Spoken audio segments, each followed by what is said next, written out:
dimanche. Tuna musiku ya yenga. Et là, nous ouvrons nos Bibles dans Ésaïe. Tunafungula mabibilia yetu mu Isaya 15. Notre lecture au verset 4. Tutanzia kune. Ma prière est que le Seigneur puisse faire maintenant pour chacun de nous. Maombi yangu ni Bwana apate kufanya kile tunaweza ndani ya hii Biblia. Nous lisons au nom du Seigneur. Tunasoma mu jina la Bwana. Seigneur l'Éternel m'a donné une langue exercée. Bwana amenipatia ulimi wa kusaidiwa kupitia maneno ule mwenyewe amekuwa muzaifu. Il éveille chaque matin. Eko na nilamusha kila siku asubuhi. Il éveille mon oreille. Eko na lamusha masikio yangu juu nipate kusikia kama vile wanafunzi weko nasikia. Le Seigneur l'Éternel m'a ouvert l'oreille. Bwana wa milele amefungula sikio yangu. Je n'ai point résisté. Mie sikupinganisha, sikukatala. Je ne me suis point retiré en arrière. Mie sikuweza kweli kurudia nyuma. J'ai livré. Oh là là. C'est mon verset 5. 6. J'ai livré mon dos à ceux qui me frappaient. Niligeuzia watu mkongo benye kunipiga. Et mes joues à ceux qui m'arrachaient la barbe. Na machafu yangu kubale benye beko nanitosha ndevu. Je n'ai pas dérobé mon visage aux ignominies et aux crachats. Sikufichika kweli uso wangu kwa haya. Mais le Seigneur l'Éternel m'a secouru. Na benye kunitemea mate lakini Bwana alinijia msaada. C'est pourquoi ndio kwa maana je n'ai point été déshonoré. Ndio kwa maana mie sikuwa mtu mwenyewe anakoseshwa heshima. C'est pourquoi j'ai rendu mon visage semblable à un caillou. Na ndio kwa maana nilifanyisha uso wangu kuwe kama jiwe. Sachant que je ne serai point confondu. Juu mie nilijua kusema siwezi kweli kupatishwa haya. Celui qui me justifie est proche. Amen. Ule mwenyewe eko na nishuhudia eko karibu. Qui disputera contre moi? Nani atanibishana na mie? Comparaison ensemble. Sasa tuonekane shibote pamoja. Comparaison ensemble. Tusambe shibote pamoja. Okay. Qui est mon adversaire?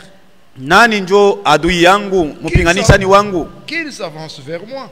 Apate kweli kukaribia kwangu.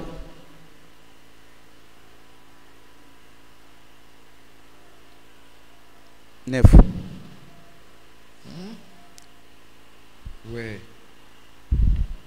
Voici le Seigneur l'Éternel me secourra. Sasa wangalie Bwana wa milele atanijia msaada.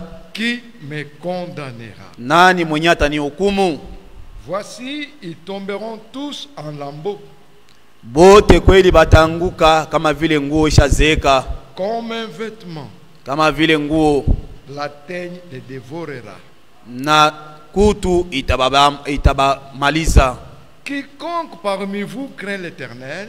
Ni nani katikati yenu mwenye kuogopa wa milele? Qu'il écoute la voix de mon serviteur. Amen. Apate kusikia manjia ya watumishi wake.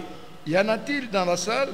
Kuba moya hapa muichumba qui craignent l'Éternel? Benye kuogopa wa milele. Qu'il écoute la voix de son serviteur. Bapate kweli kusikia njia ya sauti ya mtumishi wake. Quiconque marche dans l'obscurité et manque de lumière. Ule mwenye kunatembea ndani ya giza anakosa nuru. Qu'il se confie dans le nom de l'Éternel. Apate kweli kutegamia jina ya wa milele. Et qu'il s'appuie sur son Dieu. Na apate kutia tumaini mwa Mungu. Moi je dis amen. Mimi nasema amina. Voici tous ceux qui voici vous tous qui allumez un feu. Mwangalie mwebote benye muko na washa moto. Et qui est armé de torches. Na benye kuwakisha matala. Allez au milieu de votre feu. Mwende katikati ya moto yenu. Et de vos torches enflammées. Na matorshi yenye kuwaka. C'est par ma main que ces choses vous arriveront. Ni kupitia mkono wangu njo bile bitu biote bitamifikia. vous vous coucherez dans la douleur. na mutalala ndani ya magumu. On a insisté sur le verset 4. Bana tia mukwazo mingi juu ya mustari wa 4. Le Seigneur m'a donné une langue exercée Wa milele alinipatia ulimi kweli wa kusaidia pour que je sache soutenir par la parole celui qui est abattu. juu nipate kweli kusaidia kupitia maneno ule mtu mwenye anachoka. Vous comprenez l'importance qu'il y a que la parole de Dieu soit abondante au milieu de nous. Munaelewa ya kusema ke neno la Mungu inapasha kuwa katikati yetu kwa utele. Et au verset 5, Kumustari wa 5, il m'a ouvert l'oreille alinifungula sikio et je n'ai point résisté. na mie sikukatala. Oh, Amen. que Dieu ajoute des bénédictions à cette lecture. Mungu apate kuongeza mibaraka kwa usomi wa Ce neno. soir encore, nous sommes en sa présence. Hii magharibi tena tuko muwapo wake. Ensemble, élevons nos mains. Pamoja tupandishe mikono, Recommandons-nous au Seigneur. tujache mikono ya Bwana. Bien-aimé Père Céleste, sois loué, sois exalté. Reçois toute notre gratitude pour ces moments bénis que tu nous donnes de venir encore écouter. Éveille, Seigneur, notre oreille. Nous voulons écouter comme écoutent les disciples. C'est encore possible ce soir, car tu n'es pas un Dieu de l'histoire. Tu es le je suis. Ce que tu fis, tu le peux encore.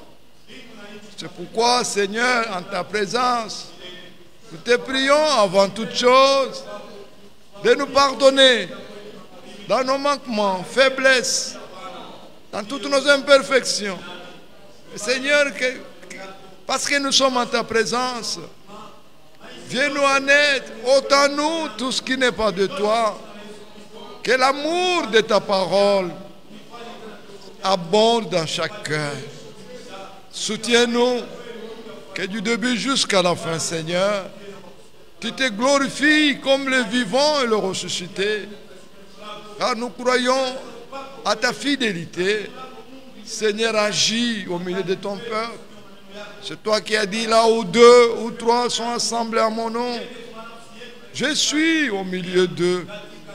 Oui, Seigneur, nous te recommandons l'instrument par lequel tu vas parler. C'est un homme, circoncis sa langue. Oh Dieu, toi qui aimes le peuple, toi qui veux, qui as un but à atteindre, Seigneur, conduis-le d'une manière merveilleuse par ton esprit, afin que tu puisses recevoir ce qui te revient de plein droit. Bénis tous nos bien-aimés qui sont en route, et aussi tous ceux qui nous suivent en ligne. Que ta main puissante soit avec chacun d'eux. Commence et termine avec nous. Tout pour ta gloire. Au nom de Jésus. Amen. On peut s'asseoir. Naweza kuikala. Nous louons notre Dieu Tunatukuza Mungu wetu pour avoir retourné au milieu de nous son serviteur, notre juu ya frère, kuturudishia tena mtumishi wake katikati yetu. qui nous a quittés pour 10 jours.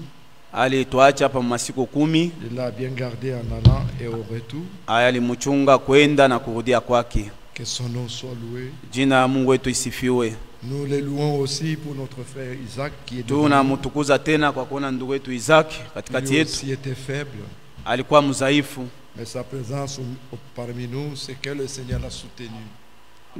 uwapo wake katikati yetu tunapasha Que son kumsifu nom soit Mungu. loué. Jina la Bwana wetu ipate Je kusifiwa. vois au fond là-bas notre frère Bouy, André.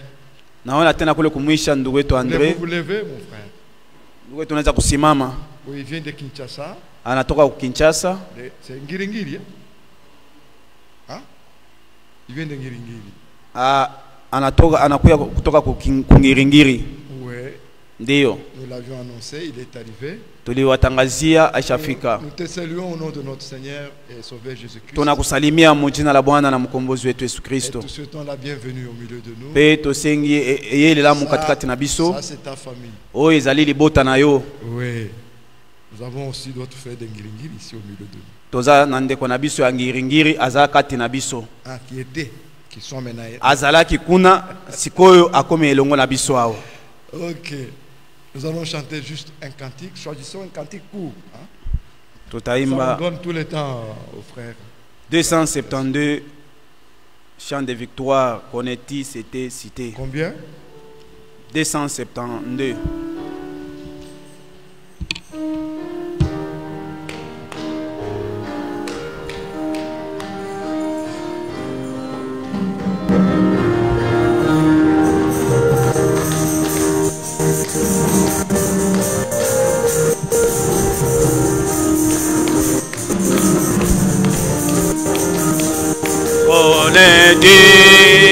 C'était cité, la cité céleste.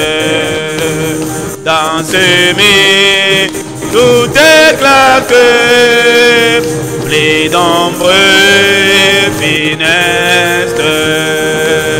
Pèlerins et voyageurs, ici-bas dans des douleurs, toujours c'est trésor nous reste, la cité céleste.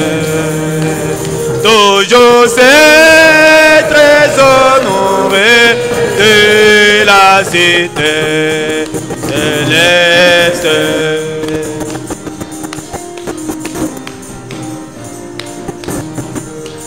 Konéti, c'était cité, la cité bénie. Au douté, félicité, subliment monie. L'agneau c'est et son soleil et son éclat s'apparaît. Illumine bébé, la cité bénie. Illumine bébé, la cité bénie.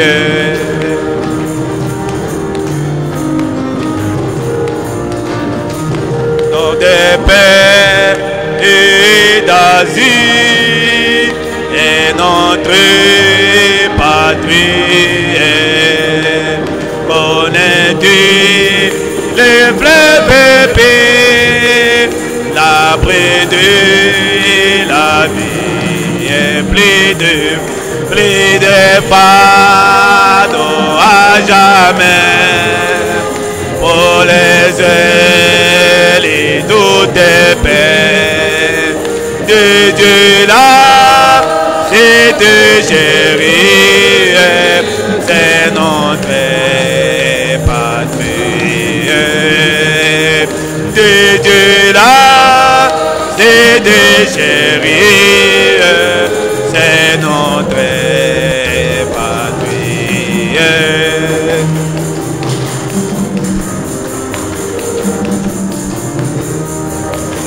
Au salut, reposez d'eau, mon cœur te désirait. Après c'est son époux, l'église est sauvée. Et trato, oh Dieu devant toi, mon Seigneur, mon divin roi, pour tes gens te dire, mon cœur te désire. Pour tes gens te dire, mon cœur te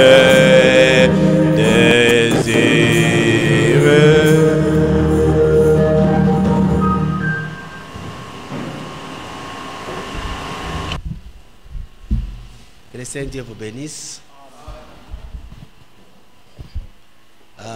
Il y a aussi frère Chong Munene. Kuko ndugu Chong Munene. C'est un serviteur de Dieu d'Ngiringiri. Ni mtumishi wa Mungu kungiringiri. Il est en France pour les soins. Eko mu France njoo ya matunzo. Il vous a salué. Anamisalimia. Il y a aussi la sœur sœur Chantal de toujours d'Engiringiri aussi. kuko tena dada Chantal kungiringiri Et tena sœur Julie de Lipen. na ndugu Serge wa kuipen Vous ont salué au nom du Seigneur Sauvé Jésus-Christ. bana basalimia mujina Bwana na Mwokozi Yesu Kristo. Que le Saint-Dieu vous bénisse. Bwana Mungu ayabariki. Les prédications que l'homme de Dieu donne, Hii mahubiri mtumishi wa Mungu kunapeleka ce sont des prédications condensées. ni mahubiri yenye kwa mkifupi, iko na vya mingi ndani. Vous pouvez prendre un morceau là, Unaweza tu kipande kimoya, le culte termine, ibada inaisha, vous manquez de prendre encore un autre morceau, les autres prédications viennent comme ça. mnakosa kubeba vipande vingine vya mahubiri. Que Dieu vous bénisse. Bwana Mungu Seulement aibariki. ici, Paka hapa tu. Ésaïe 50.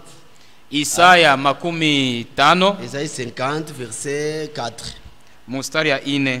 Écoutez. Sikieni. Le Seigneur, l'Éternel, m'a donné une langue exercée. Bwana wa milele alinipatia ulimi yenye kuzoea, Pour que je sache soutenir par la parole celui qui est abattu. ili nijue kupitia misemo yangu namna kusaidia mutu mwenye kuwa ndani ya mateso. Que Dieu vous bénisse. Amen.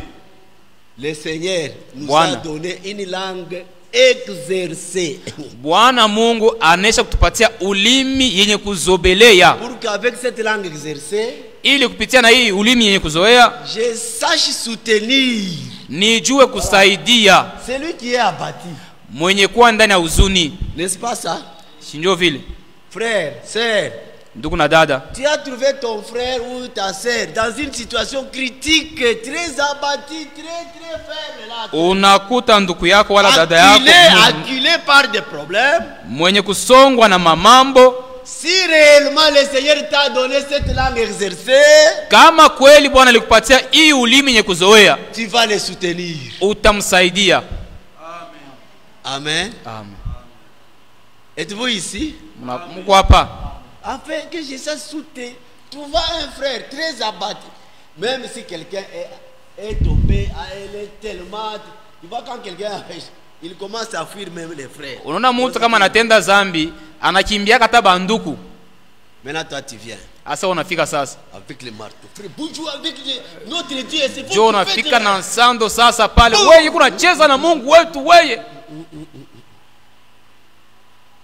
Si le Seigneur, Kama Bwana avec ce que nous avions fait, na bile byote tulifanya, s'il était venu comme toi là, kama retukuyaka vile wewe unakuya, tu allais tous nous prendre, nous jeter dans l'enfer. ulipasha kutubaka shebo wote na tutupa ndani ya gehenna. Mais la Bible dit, Lakini Biblia inasema Dieu Mungu a tant aimé le monde. alipenda dunia C'est sana, lui qui nous a aimé le premier. na ni yeye ndio mwenye alitupenda Ce wa n'est pas kwanza. que nous avons fait quelque chose de bien pour qu'il vienne. Non. Anasema tulifanyaka kitu kizuri njoo pale, hapana. C'est puisqu'il nous a aimés Ni njoo yeye alitupenda tels que nous sommes. mpaka hivi tuko. Il est venu à nous. Alikuya kwetu, Il s'est dépouillé. alijivua, Il s'est de frère. Ça c'est l'amour manifesté. alijivua. L'amour de Dieu manifesté. Mapendo ya Mungu alionyesha wazi. Maintenant que nous puissions être armés de cet esprit-là. Sasa tupate kupokea kuingizwa na ile roho. Amen. Frère, Banduku, vous ne savez pas. amujue. Regardez, on avait vu ici un jour avec les amis de Job. Tulionaka na moyo hapa barafiki yake batatu ba Ayubu. Moi, je peux être éprouvé. Mimi naweza kupata kilio, Les choses ne marchent pas, ça se complique, tout ça. kitu abieneane Ce n'est pas magumu. seulement que j'ai péché. Non, frère. Les épreuves peuvent venir aussi. Majaribu na yo inaweza kuya. Vous êtes ici? Munafuata. Maintenant, toi, tu viens. Frère, regarde très bien. Wewe unakuya sasa. Ndio kuangarisha mzuri. Certes, le péché aussi amène aussi des désordres, des troubles, des choses. Ni bya kweli, zambi nayo inaletaka mangaiko, fuyo, mivuruko. Mais Dieu aussi nous amène aussi des épreuves. Lakini Mungu naye anatuleteaka majaribu, bipimo. Regardez les amis de Job. Asa angalieni barafiki yake Ayubu. Les trois amis de Job. Bale barafiki yake batatu. Job est éprouvé. Ayubu anajaribiwa. C'était le diable avec Dieu Ilikuwa ni shetani na Mungu qui parlait de Job. balikuwa naongea mambo ya Ayubu. D'où viens-tu? Unatokea wapi? Je suis en train de parcourir toute la terre. Milo yangu niko na waya pa dunia Je mzima. viens de Lubumbashi, Mimi natokea Lubumbashi, via Rwanda, mimi napitia mu Rwanda, Kinshasa, Côte d'Ivoire. napitia mu Côte d'Ivoire. C'est ça le diable. Njo shetani. As-tu remarqué mon serviteur Job? Ulimtambua wako mtumishi wangu Ayubu? Ce n'est pas as-tu vu, non, non. Anasema Lisez bien. ukumwoneko. As-tu remarqué? Ulimtambua wako. Job était remarquable. Ça Job. était remarquable. Ayubu alikuwa mutu eko natambulikana. Il a dit, Alisema Job est tel qu'il est là. Ayubu, C'est puisque toi, Dieu, là, kama eko tu kile le eko protèges. ni njue Mungu na mchunga. Frère,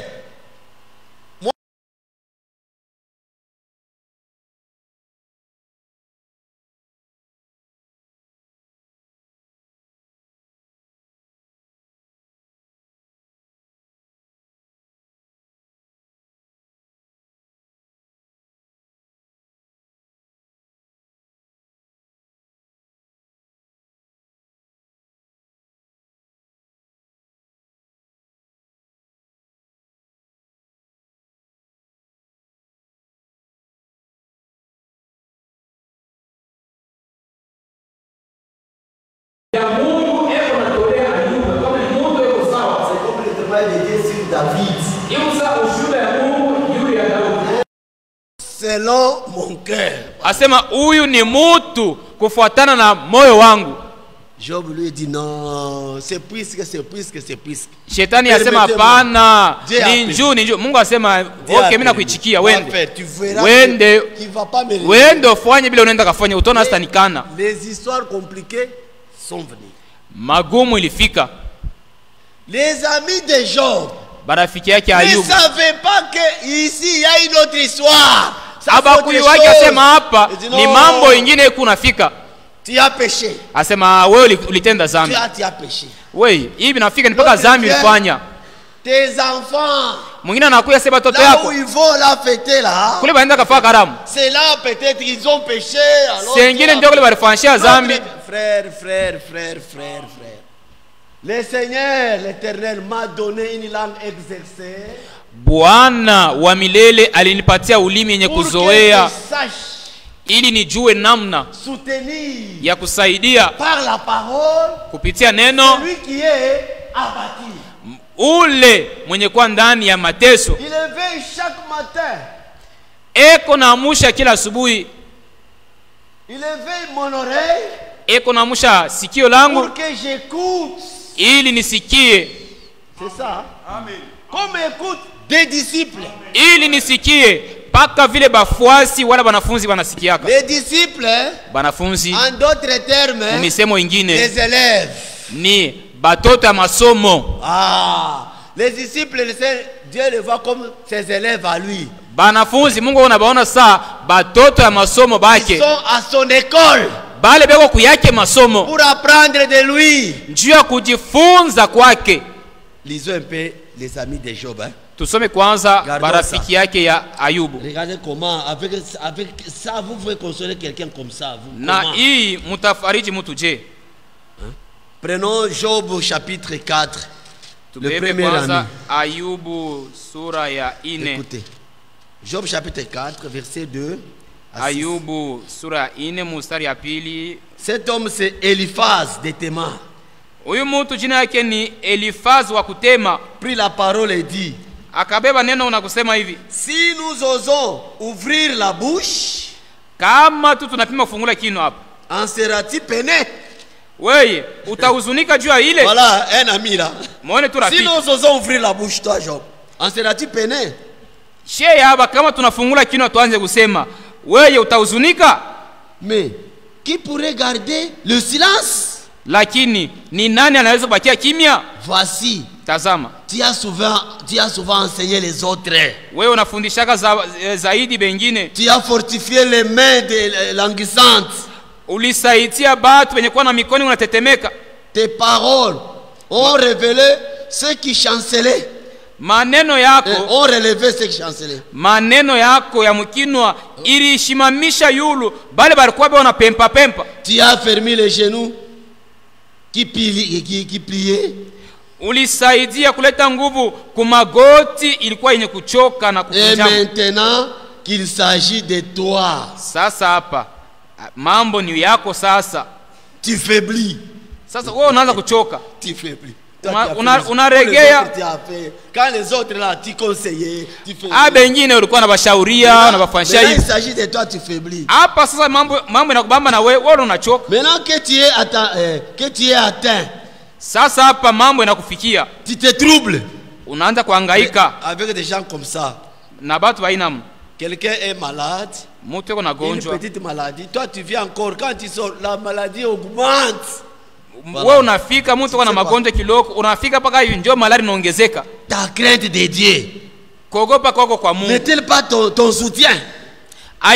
Haina msaada yako. Ta crainte de Dieu là. Ile boka yako ya kuogopa nayo Mungu ile. Ton espérance, Matumaini yako. n'est-ce pas? Ton intégrité.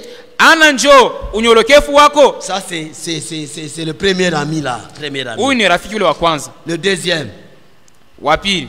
verset chapitre 8. Sura ya 8. Bildad. Huyu ni C'est Bildad. Bildad. Hein. Verset 2. Mstari ya Jusqu'à pili. quand veux-tu discourir de la sorte? Kufika na saka ni ile wewe utaanza pa kusema hivi. Et les paroles de ta bouche seront-elles un vent impétueux? Na misemo ya mkinwa yako kufika na saka ni itakuwa saa pepo ya kuvuma. Dieu renverserait-il le droit? Mungu anageuzaka ruhusa ya mtu? Le Tout-Puissant renverserait-il la justice? Mwenyezi anageuzaka uwaki? Si tes fils ont péché contre lui, Kama ni batoto yako balimutendea zambi, il les a livrés à leur péché. alibatoa Frère. kuzambi yabo. Frère, Banduku, frère, sœur, Banduku na quelqu'un badada. qui vient de perdre tous les enfants, toi tu viens avec des paroles comme ça. muntu anatoka kufuisha batoto yake bote.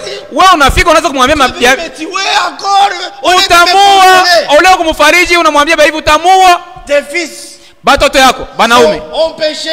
balifanya njoo C'est pourquoi Dieu zambi, les a tués. njoo pale Mungu anabaua bote. Quelqu'un comme ça. Muntu ainamu C'est ça consoler. njoo kufariji mutu hii. Frère, sœur, oui, c'est ça consoler. Dada njoo kufariji On huku. console comme ça. Beko nafariji mutu mwinamna. Là, même si je peux même tomber malade, la crise. Là, Pale hata nilikuwa mishi na malaria, mitaanguka tu chini. je suis en train de pleurer mes enfants. Ni unalia watoto yangu wananikufa. Les biens sont- Mali yangu inapotea, Avec wewe des unafika paroles. na maneno ya hii namna hivi. Un consolateur fâché. Ni batu bakufariji babaya. Non. Maintenant l'autre là, Asa mwingine anakuya. troisième, chapitre 11. Watatu na yeye musura 11. Sophar, Ye jina yake ni Sofa. bien avant, prit la parole et dit, Akaanza kusema na yeye, cette multitude de paroles ne trouvera-t-elle point de réponse? De hii réponse? bwingi ya misemo hii haitapata kujibu. Et suffira-t-il d'être un discoureur pour avoir raison? Na itaenea njuu ya kuwa tu mutu wa kusema pashokwa na sababu. Tes 20 propos feront-ils taire les gens? Hii misemo yako ya bule hii itanyamazisha bantu. Te moqueras-tu sans que personne te confonde? Weye utacheka na kuchekelea bila mutu kukupinganisha. Tu dis, ma manière de voir est juste. Ukunasema namna yangu ya kuona iko sawa Et je suis pire à tes yeux. na niko safi kwa macho yako. Ah, frère. Banduku, Vous avez de tels amis. kama una Ça, barafiki c'est pas la bainamna. consolation. Job parle, toi aussi parle quand même. Sasa wewe na wewe Ayubu sema kwa na wewe. Chapitre 13, Sura ya 13 verset 4. mstari ya 4. Job dit ceci. Mtu anasema hivi, Verset 3. mstari ya 3. Mais je vais parler au Tout-Puissant. lakini mimi nitamwambia Mwenyezi, je vais plaider ma cause devant Dieu. Mitasemea njoo mambo yangu mbele ya Mungu. Car vous, vous n'imaginez que des faussetés. Moku na waza paka bya bongo. Lui aussi répond. Na yana ndana kujibu. Vous n'imaginez que des faussetés. Mawazo yenu paka ya bongo. Vous êtes tous des médecins de néant. Bote muko baganga babule. Au lieu de venir me guérir avec des paroles, pali pa unitunza na maneno, vous venez encore aggraver ma maladie, mes troubles. Munakuwa tena kunyangaisha tena. Banganga babule. Ah, il a aussi parlé. Na alisema naye. Chapitre 16. Sura ya 16. Hein? Verset 1er. Mstari ya kwanza. Job prit la parole et dit, Yoba kaanza kusema hivi, j'ai souvent entendu pareille chose. Bia hivi misha kubishikiaka sana. Vous êtes tous des consolateurs fâchés. Bote muko bafariji babaya. Voilà. Mais alors que nous, le Seigneur nous a donné la langue exercée pour que nous sachions comment soutenir celui qui a bâti. Japo she Mungu alitupatia ulimi yenye kuzoea, njoo tujue namna kusaidia mtu ule kwa mateso. Que Dieu vous bénisse. Mungu awabariki. Frère, banduku, un frère ou une sœur a une difficulté. Ndugu fulani wala dada fulani iko na magumu. Si tu apprends ça, kama unapata ile habari, prie pour lui. Umuombee kama ni dada au ndugu. Au besoin tu peux même aller l'aider pour le relever, c'est ça. Kama inapaswa kumsaidia, unamsaidia kumsaidia ndio kumtosha mu magumu. Comme les amis de Job. Kama wewe kusa barafiki yake Ayubu hapa. Non. Consolateur comment? Fâché. Bafariji babaya. Mais Dieu nous a donné. Lakini Mungu alitupatia ulimi pour savoir comment soutenir. Njoo ya kujua namna ya kusaidia. Le Seigneur nous aime. Banduku, Bwana anatupenda. Vous savez pas? Amujue. Le Seigneur. Bwana. Il nous regarde. On avait vu l'autre fois, on avait vu. Tuliona kana mwe hapa ile tulingine. Il sait de quoi nous sommes formés. Anajua tunafanika na nini. Il connaît très bien. Anajua tunafanika na nini. Aïe. Il y a même des gens qui, oh Dieu, quand le Seigneur le fait passer par les épreuves, kuku bengine wakati Mungu anampitisha majaribu. Ici ce n'est pas ses amis. Hapa ni barafiki yake. C'est lui-même là. Ye mwenyewe mtu mwenyewe. Commence à parler contre Dieu, il parle. Anaanza kumsemea Mungu vibaya. Non, ça, frère. Anaanza katala hivi hapana. Comme quelqu'un là, Dieu, pourquoi tu m'as fait ceci? Pourquoi tu m'as fait ceci? Usa mtu anaanza kutompola, Mungu ananifanyisha bia hivi jua nini? Il pense même abandonner Dieu. Anaanza kuwaza na kumwacha Mungu mwenyewe. Le Seigneur châtie celui qui l'aime. Hapana, Bwana yako napiga ule yeye anapenda. Kama anakupenda. Tout ça c'est pour te former. Pour te former. Hii yote ni njoo kukufundisha. Du caractère. Njoo kukupatia hali mwikario. Oh, d'ailleurs, si tu veux, si Dieu t'aime, bon, moi je vais l'abandonner. Là où tu iras là, unasema mimi namwacha kule, wewe kunaenda kule, wasa unakimbilia kule, aneka kuna kule barriere, aneka kibambashi, unafika kumwisho paka unamrudilia toujours à lui, paka kwake. Aimez-vous le Seigneur? Unampenda Bwana? Oh, moi, attends. C'est quelle parole? C'est Néhémie, hein? Je ne sais pas si c'est Néhémie. Monsieur Kani Néhémia. Attends. Je ne sais pas si c'est Néhémie. Mishi kama ni Néhémia. Là où Dieu était entré procès avec l'homme et Dieu. Fashile Mungu na muntu beko na samba.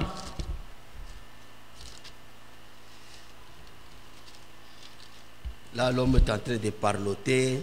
Ce n'est pas Néhémie. Fashile muntu yeko na tompola, haina Néhémia hapana. Ce n'est pas. Que Dieu vous bénisse. Mungu imbariki. L'homme est en train de parler.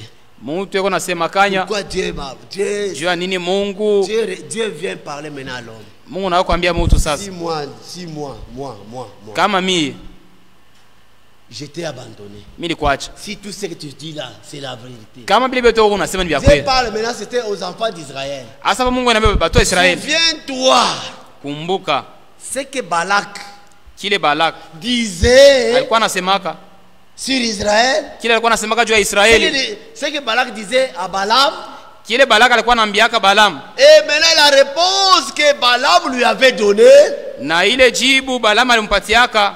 vous connaissez ça? Mnajua Vous vous ile? rappelez? Mnakumbuka? C'est là maintenant on a dit, nous devons exalter, reconnaître le bienfait du Seigneur envers nous.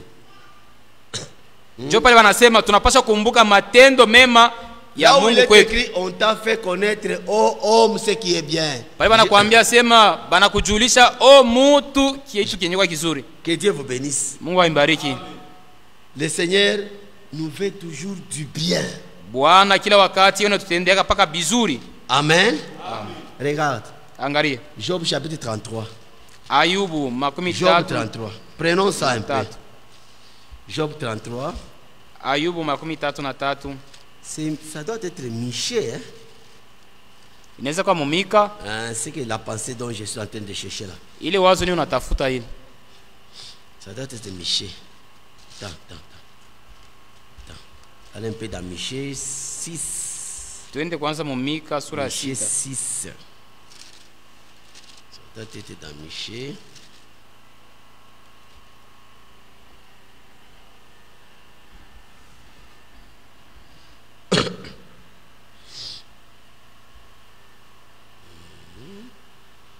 Ok, c'est Michée chapitre 6, c'est ce que je cherchais là. Ile nilikuwa natafuta ni mu kitabu cha Mika sura ya 6. Maintenant écoutez, ça c'est maintenant Israël Hapa ni Israeli avec Dieu. pamoja na La Mungu. Bible dit ceci.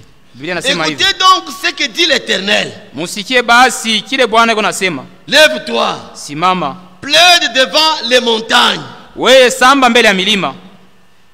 et que les collines entendent ta voix. Na tumilima tuloko tushikie sauti yako wewe. Écoutez montagne, Mwe milima musikie le procès de l'Éternel. sambo ya Bwana. Voilà. Maintenant, ici, on a alerté les montagnes d'être attentives. Hapa sasa banaambia milima ipate kuteka sikio. Et vous, solide fondement de la terre, Na mwe misingi ya nguvu ya dunia. car Njoo. l'Éternel Bwana a un procès avec son peuple. Bwana eko mambo na taifa yake. Il veut plaider avec Israël. Anataka kusamba na Israeli. Mon peuple, Taifa yangu. que j'ai fait. Que t'ai-je fait? Mimi nakufanyisha nini? En quoi t'ai-je fatigué? Mimi nakuchokesha munini? Réponds-moi. Unijibu mbele. Car Njoo. je t'ai fait monter du pays d'Égypte. Mimi kutosha mwinchi ya Misri. Je t'ai délivré de la maison de servitude. Mimi kutosha mu nyumba ya butumwa. Et j'ai envoyé devant toi Moïse, Mimi tuma mbele yako na kutumia Musa, Aaron Aruni et Marie. na Maria. Voilà. Vous Joab. connaissez Marie ici? Mnamjua huyu Maria huyu? Quand ils avaient traversé la mer Rouge, Pale balitambukaka bahari et qu'ils nyekundu. ont vu les Égyptiens engloutis dans la mer, Banaona ba Misri banaingia banatumbukia ndani ya bahari. cette femme ici, Marie, a pris le tambourin, a commencé à... Huyu muke. Ils ont commencé à chanter. Ça, Huyu c'est muke. Exode 15. Huyu muke Maria njoo alibebaka sasa michaka la kanaanza kuimba. Mon peuple, Taifa yangu, rappelle-toi kumbuka ce que projetait Balak. kile Balaka alikuwa anakuwaziaka wewe. Vous vous souvenez maintenant, hein? Mnakumbuka sasa? Vous vous souvenez? Mnakumbuka Quand Balak avait vu le peuple d'Israël en train de marcher, de venir, il dit non, non. wakati ile Balaka alionaka taifa Mungu nakuya. Balamu wewe kuya ni laini ya watu. Hein, maintenant Dieu est en train de rappeler son peuple d'Israël les paroles. Asa Mungu anakumbusha taifa ya Israeli maneno. Mon peuple, rappelle-toi ce que projetait Balak, Taifa yangu kumbuka kile Balaka alikuwa anakutakia. roi de Moab, Mfalme wa Moabu. et ce que lui répondit Balaam, fils de Béor. Na kile Balaam mwana Balaam alimujibia. Balaam lui répondait les paroles que le Seigneur lui avait dites d'aller donner à... Donc c'est un peuple béni, il n'y a pas moyen de... Ye Balaam alikuwa anajibu yaka. Asema ile ni taifa yenye kubarikiwa. Toi Israël, Asa wa Israeli. tu dis que moi je t'ai fait fatiguer, je t'ai fait Wewe unasema ça. mimi Unasema mimi nakuchokesha, mimi nakufanyisha hivi na hivi. Asa mie. Qui t'ai fait sortir du pays d'Égypte. Ana mimi nikutosha mu nchi ya Misri. Je t'ai envoyé Moïse. Mimi nakutumia Musa. Tu vois avec ce que Moïse avait fait? Unaona ile yote Musa alifanya? Aaron, Aruni et Marie, Miriam. na Maria Miriam mwenyewe. Maintenant souviens-toi. Asa kumbuka. C'est que Balak Kile Balak projeté. alikuwa na Et kuwazia la réponse de Balaam. na jibu ya Balaam vile likuyaka. Fils de Béor. Mwana Beor Tim de Gilgal. wagusitimu Maintenant, kugerar écoutez, afin que njuya tu reconnaisses ujue les bienfaits de l'Éternel. matendo mema ya Bwana. Frère, Banduku, un peuple de Dieu doit marcher avec reconnaissance. taifa ya Mungu Un enfant inapasha de Dieu kutembea doit na marcher shukrani. avec- Nous devons servir Dieu avec reconnaissance, frère. Tunapasha kumutumikia Mungu na shukrani Afin que tu reconnaisses les bienfaits ili ujue matendo mema Ça c'est psaume 103. ya Bwana. Hii ni Mazaburi 103. Ça c'est psaume 103. Mazaburi 103. Bon, on va. Maintenant, allons. Tuendeleshe. Hein? Maintenant, c'est le cantique. Ici, Hapa l'homme dit, avec On quoi me asema hivi. présenterai-je devant l'Éternel na nini mitasimama mbele ya Bwana pour m'humilier devant l'Éternel, le Dieu très haut. njuu ya kujishusha mbele ya Mungu? Me présenterai Aliye juu mbinguni. avec des holocaustes, Nisimame bashi na masadaka ya kuchoma kumoto avec des veaux. au na batoto Devo dena. ya ngome? L'Éternel agréa-t-il des milliers de béliers? Ba mwaka moya Bwana ataichika na kukubali maelfu ya bangombe Des milliards de torrents d'huile? au maelfu ya mito wala mitoni ya mafuta? Donnerai-je pour mes transgressions mon premier-né? Mie nitowe juu ya zambi yangu mzale wangu wa kwanza, Pour les péchés de mon âme, les fruits de mes entrailles? juu ya zambi ya nafsi yangu nitowe mtoto yangu? Non. Hapana. Tu ne peux pas donner. Maintenant, on t'a fait connaître, oh homme, ce qui est bien. Jo banakuambia banakuonesha wewe mutu kile chenye kwa kizuri. Ça, c'est un cantique que nous sentons. Hein? Hii ni mwimbo On t'a tunaimbaka. fait connaître, c'est ici, non? Njoo hapa walitosha ile mwimbo Ce qui est bien.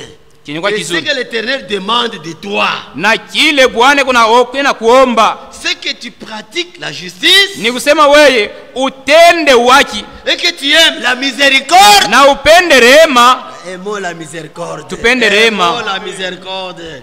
Et que tu marches humblement avec ton Dieu. Na upate kutembea mkudishusha na Mungu wako. Amen. Amen. Dieu est à ces jours-là. Le Seigneur, on avait écouté frère Franck. Ile siku tulimfuata ndugu Frank. Il dit, Yeye unasema il avait pris l'écrit d'Ésaïe chapitre 57, alibebaka andiko ya Isaya 57 verset 15. mstari ya 5. La Bible dit, Biblia inasema Dieu est au ciel, Mungu yuko kumbingu, mais sur la terre, lakini pa dunia il est avec les gens, les gens humbles, contrits. eko pa dunia na bantu bale beko bakudishusha na mioyo ya kuvunjika. Amen. Amen. Pas les orgueilleux. Ana batu wa kiburi, Celui qui est humble, mwenye kudishusha, celui qui s'humilie, mwenye kudishusha, Dieu est avec lui. Mungu yuko naye. Amen. Dieu aime. Lui, il est un Dieu juste, un Dieu saint. Il habite la sainteté. Ye ni Attends. Mungu mtakatifu na Attends. yuko haki. Prenons ça. Ésaïe 57, verset 15. Tubebe ile mu kitabu cha Isaya 57 Et mstari puis nous irons 15. avec David. Là. Ésaïe 57, verset Kisha 15. tuendelea na Daudi. Ésaïe 57, Isaya 57 verset 15. mstari ya 5 La Bible, 15. la Bible dit ceci. Biblia kunasema hivi: Car ainsi parle l'Éternel, le Très-Haut, sababu njo hivi mwenye kuwa juu ya mambingu dont kunasema, la demeure est éternelle, mwenye kuwa na makao ya milele et dont le nom est saint. na mwenye kuwa na jina takatifu. J'habite dans les lieux élevés Niko na ikala mafashi ya yulu sana et dans la sainteté, na ndani ya utakaso, mais lakini je suis avec un homme contrit et humilié, niko pamoja na mutu mwenye kuwa na moyo ya kujishusha na ya kujinyenyekeza, afin de ranimer les esprits humiliés ili njia ya kuleta nguvu kwa maroho yenye kupatishwa haya, afin de ranimer le cœur contrit, na kushikamisha mioyo yenye kuhuzunika. Amen. Amen. Quand David avait péché, pale Daudi alikosaka, vous savez quand David avait péché, c'est dans Psaume 50. Ni Mazaburi makumi Écoutez les tano. paroles de David. Musikie maneno ya Daudi. Dieu aime un cœur brisé, Mungu anapenda moyo mwenye kuvunjika et contrit. na mwenye kulemewa. Écoutez les paroles de David. Musikie maneno ya Daudi. C'est Psaume 51. Mazaburi makumi tano La na Bible dit moja. ceci. Biblia nasema hivi. Quand David il dit, verset 7, Mustari ya 7. voici je suis né dans l'iniquité, Asema tazama nilizalika ndani ya zambi. ma mère m'a conçu dans le péché. Mamangu alichukua mimba yangu muzambi. Mais tu veux que la vérité soit au fond de mon cœur. Lakini unapenda ukweli yako ikale ndani ya upana ya moyo wangu. Fais donc pénétrer la sagesse au-dedans de moi. Basi itika uingize hekima yako ndani ya upana yangu. Purifie-moi avec l'hysope, Unitakase na muchi ya hisopo, et je serai pur. na mimi nitakuwa safi. Lave-moi, Unioshe, et je serai plus blanc que la neige. na mimi nitakuwa safi kushindia na theluji. Annonce-moi l'allégresse et la joie, Wewe unitangazie furaha na shangwe, et les os que tu as brisés se réjouiront. njoo ile mifupa wewe ulivunja itafurahi. Détourne ton regard de mes péchés, Ushangalie zambi yangu, efface toutes mes transgressions. panguza makosa yangu yote. Amen. Amen. Voilà, il est en train de chercher la face du Seigneur. Njoo kuna tafuta uso wa Bwana. Oh Dieu, Oh Mungu, crée à moi umba ndani yangu un cœur pur. moyo safi. Dieu aime un cœur comme ça. Mungu anapendaka moyo wa Crée à aina. moi un cœur pur. Umba ndani yangu moyo safi. Renouvelle à moi Tia upya ndani un yangu esprit bien disposé. moyo wala roho yenye kuwa tayari. Dieu, quand il te voit seulement dans cette comme si tu t'humilies, tu fais comme ça. Ah, Dieu, Mungu même akikuona mu hii hali Non, non, unajishusha non. hivi. On a dit, hein, quand quelqu'un s'humilie devant lui, Dieu, il pardonne. Il Wakati pardonne. Mungu mtu anajishusha hii namna mbele ya Mungu anamsamehe. C'est verset 12. Hein? 12 Ne sasa. me rejette pas loin de ta face. Usinitupe mbali na uso wako. Ne me retire pas ton Esprit Saint. Usininyanganye roho yako takatifu. Rends-moi la joie de ton salut. Amen. Unirudishie furaha ya wokovu yako. Et un esprit de bonne volonté me soutienne. Na roho ya mapenzi mema inishike. Amen. Amen. Comme ça, Muina mna basi j'enseignerai tes voies à ceux qui la transgressent. muina mna njoo mimi nitafundisha manjia yako kwa bale beko na ivunja. David ici, il était tombé, n'est-ce pas? Hapa Daudi alikuwa kuanguka shinjo vini. Maintenant ici, il est en train de regretter, d'aller à Dieu. Hapa eko na muendea Mungu. Ici, il dit ceci. Hapa anasema Si tu me hivi. fais revenir aussi, Kama unanirudisha, j'enseignerai tes voies mimi nitafundisha manjia à yako ceux qui les transgressent. kwa bale beko na ivunja, Et les pécheurs reviendront à toi. na batenda zambi batakurudilia weye. Oh Dieu, Oh Mungu, Dieu de mon salut, Mungu wa wokovu yangu, délivre-moi du sang versé. unikomboe kudamu ile mina mwanga. Vous connaissez le sang versé? Mnajua damu ile anamwanga C'était le sang de qui? ilikuwa ni damu ya nani? Hein? Ilikuwa ni damu ya nani? Il avait fait tirer Uri. Aliuishaka Uri. Dieu aime comme ça. Mungu anapendaka hivi. Un cœur contrit, Moyo un yenye cœur brisé, kuvunjika. un cœur, ça. Hii Même si tes péchés sont rouges, hata kama zambi yako iko il ne nyekundu, faut pas cacher les péchés. usifichike. C'est le verset 16. Hein? Mstari ya 16. Dieu de mon salut, Mungu wa wokovu yangu, délivre-moi du sang versé, unikomboe kudamu et ma ile langue célébrera mwanga. ta miséricorde. na ulimi yangu itashangilia rehema yako. Seigneur, Bwana, ouvre mes lèvres, unifungule kinwa yangu, et ma bouche publiera ta louange. fungula milomo yangu na kinwa yangu itatangaza, Verset 18, itatangaza shangwe maintenant yako. suivez. Si tu eusses voulu des sacrifices kama ulitaka masadaka je t'en aurais offert. milipasha kukutolea, Mais lakini tu ne prends point plaisir aux holocaustes. au furahi yake matoleo ya kumoto. Ça c'est maintenant Ésaïe 57. Ini Isaya 57. Les sacrifices Masadaka qui sont agréables à Dieu, ile nampendeza Mungu c'est un esprit brisé. ni moyo yenye kuvunjika. Oh Dieu, Oh Mungu, tu ne dédaignes pas un cœur brisé et contrit. weye au zarawaka wala kukatala moyo yenye kuvunjika na kuchoka na mambo. Oui, j'ai versé le sang. Mina uwana Un cœur, la repentance. huku na tubu. S'il y a quelque chose que Dieu aime, Kama c'est la kwa kitu kile Mungu anapenda ni un cœur kutubu. brisé après avoir commis tout ça. Voilà, on a Ni vu. moyo yenye kuvunjika kisha kufanya makosa yote hii. Je demeure où? Niona ikala fuashi ya yulu sana ndani ya Dans la utakaso, société.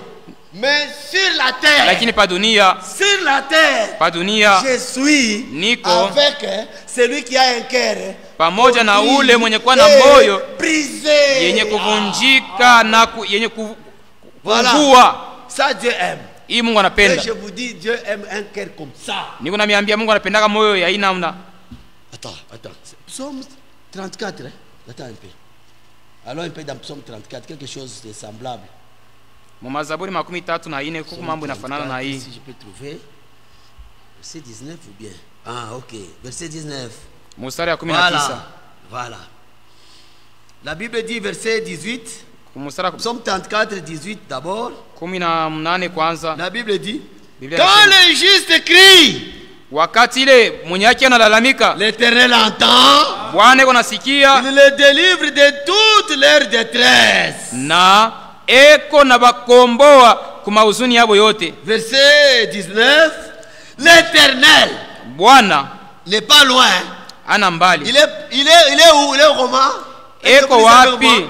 Il est près. Eko karibu De ceux na bale qui ont le cœur brisé. Bale benye kuwa na moyo mwenye kuvunjika. Amen. L'Éternel est près. Il est près. Bwana eko karibu de ceux qui ont le cœur brisé. Na bale benye kuwa na mioyo yenye kuvunjika. Il sauve eko na okoa ceux qui ont l'esprit dans l'abattement. Eko na okoa bale benye kuwa na mioyo iko napiga mbio mbio. Que Dieu nous donne ce cœur. Mungu atupatie le moyo. Tu as mal fait. Tu as fait. Ana moyo ushakukotola avec arrogance. Uko na kiburi. Non. Hapana. J'ai péché. Natenda zambi. J'ai violé la loi. Mimi naribisha sauti yako. Quelqu'un s'humilie comme ça. Utakivishusha vile. Même la colère de Dieu. Hata kasirani ya Mungu inapita.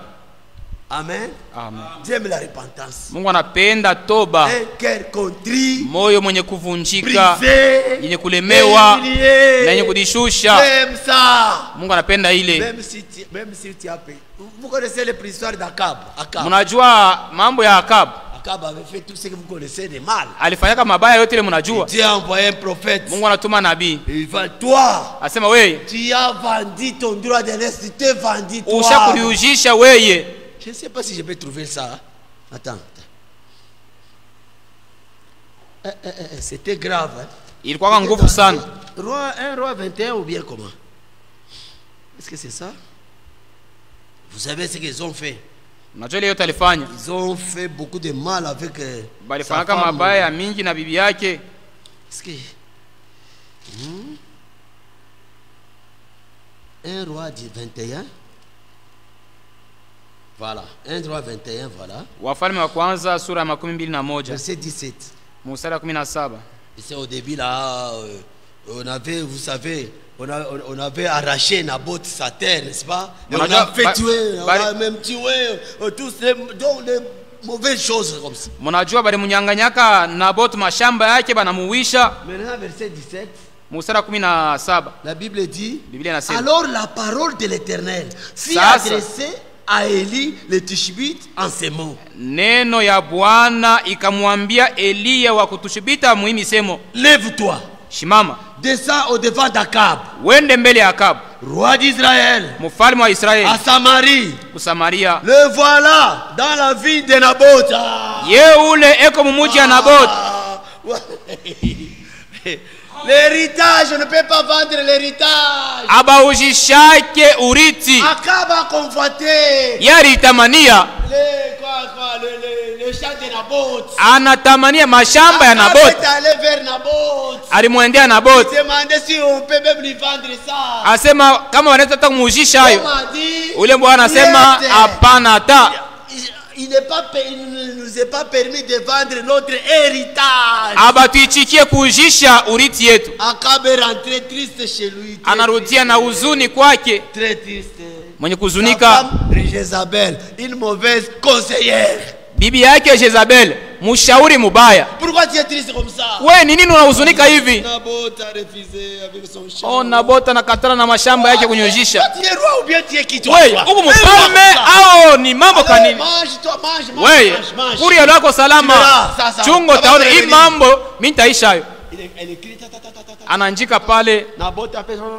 Naboth anafanya hivi, anahuzunisha mfalme. On a pris Naboth, vous connaissez l'histoire. Banabamba Naboth, unajua ile mambo ilifika. C'est fini, c'est fini. Banamuua kunaishi. Tu vas, ce que tu as fait, pour toi c'est fini, pour Dieu ce n'est pas fini. Wewe kile unafanya, njia yako Ce kunaisha. que vous faites là, Mungu yeye ça, kwake c'est kuyaisha. c'est fini. Mais Wewe pour Dieu, kunaisha.